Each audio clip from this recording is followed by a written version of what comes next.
Hello, in this video I'm gonna show you how to install and join Google Classroom on your OPPO A96. So in order to do that, let's open our Google Play Store, and here we'll need to find the app.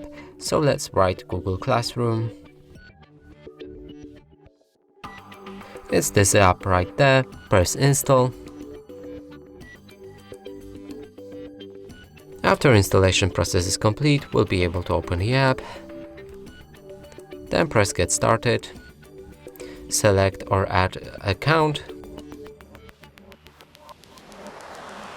and after all that you'll be able to press on this plus button and then join the class. Here enter the code which you should be provided with, and after doing so press on the join button. And that's it for this video. Hope you like it. Please consider subscribing to our channel, leave a like and a comment below.